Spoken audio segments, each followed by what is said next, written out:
We're going to start a little something different here. It's going to be a compilation of several things. Mainly, I've got the 10-foot nuthatch out of its semi-storage under the cedar trees and cleaned up, and all the spiders and the spider poop chased away and cleaned off. And I had the mast partner. I had it set up with a sprit rig, and so I didn't have my halyard cleats, jam cleats here, and my turning blocks, which I got from Sandra sent me from from Duckworks. I guess it's Chuckworks, I guess would work. The little RL 240s, they're turning blocks, which will set right like that, so the line will come down, turn, and go through the jam cleat here. And I also got some a couple of little RL 205s. These will go on the mast turning blocks or halyard blocks for the throat, I guess it'd be topping, the gaff halyard, and the throat halyard for the luff. So I'll put those on later. But let me go ahead and get this together. There's a couple of other things I did to make the boat safer, and we'll show you that outside when I get done with putting this together, and then we'll put the mast partner on the boat. Well, I have them installed, the little turning blocks and then the jam cleats. So I'll go ahead and put those, bolt these in, and we'll come back. Another little safety feature I made was a dagger board tie-in cable. It's got a snap hook on the end of it. Let me turn the camera around and I'll show you how it works.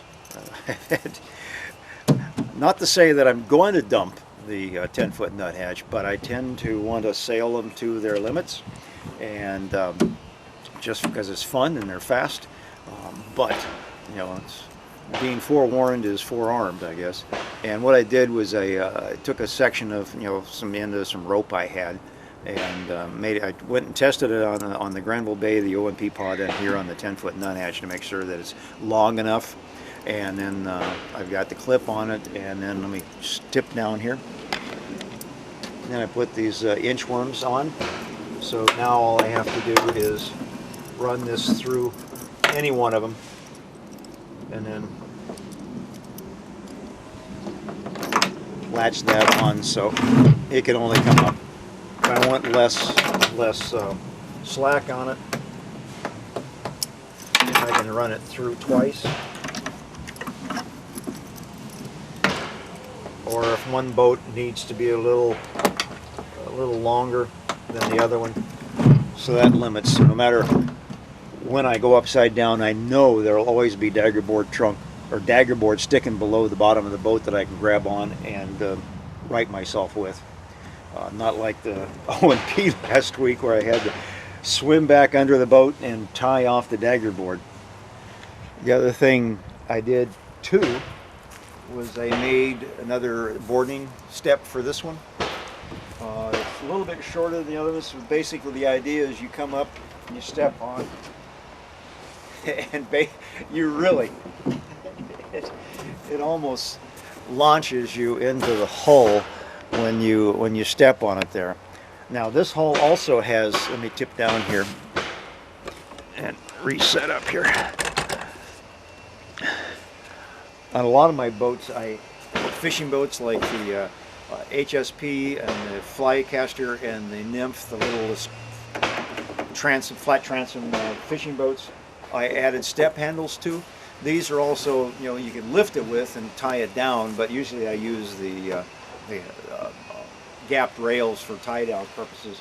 But you can, if you're in the water, get your foot up and climb back in. But with the strap on the bottom and that handle there, I shouldn't have any problem getting back into the boat again. You've seen pictures of the wooden part before, but I had my big wheel cart tires on it, but I went to Amazon and got these Marathon 24-inch flat free. It was like $88, so now I don't have to steal the tires off my big wheel cart anymore.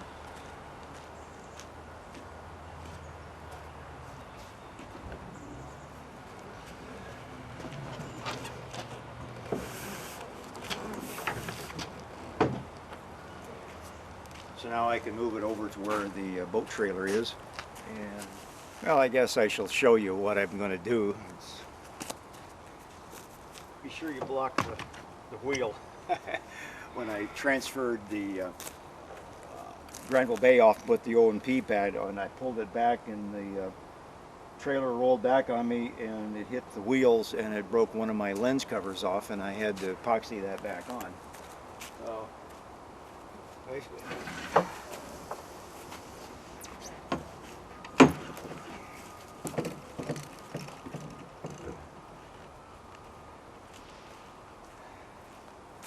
I believe the term is easy peasy. Now I'll go ahead and put this back over on the chocks, you know, the sawhorses by the barn, and then I'll be able to put the 10-foot nut hatch on the trailer and put everything away and get ready to go up to the mountain tomorrow. Hopefully it won't be, I'll still be able to use the ramp. Should be able to for another week or so, but you never know. Cross my fingers.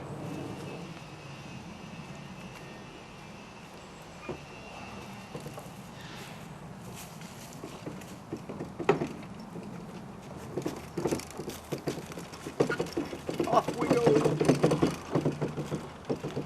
reversed the chalk on the wheel too, so.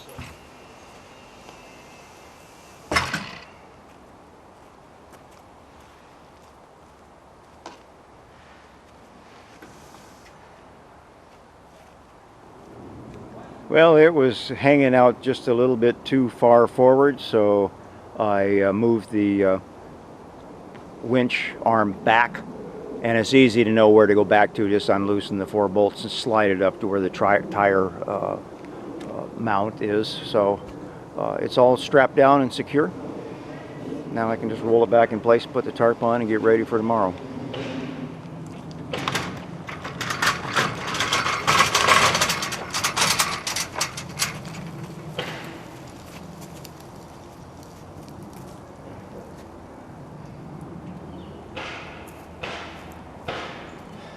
Got the fiberglass mast down, and I got my little RL205s that came in from Chuck down at Duckworks, and I've been using all of these for my halyard lifts because they're a swivel and they're small enough without taking up too much room.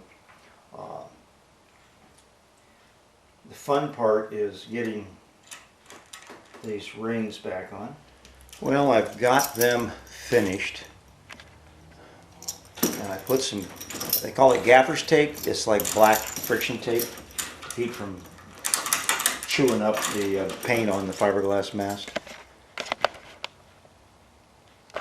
But I also had on the lower end of my my block that fits on the centerboard trunk there, the little ring that holds this pin in kept getting hung up on stuff, on the rope mainly, catching on the rope. So I took some of that tape and wrapped it around the ring to keep the ends from getting all poked out and possibly loosen everything while I'm out sailing. So, well, everything is put back to bed and tarped for the night, mainly to keep needles and everything else from falling into the boats.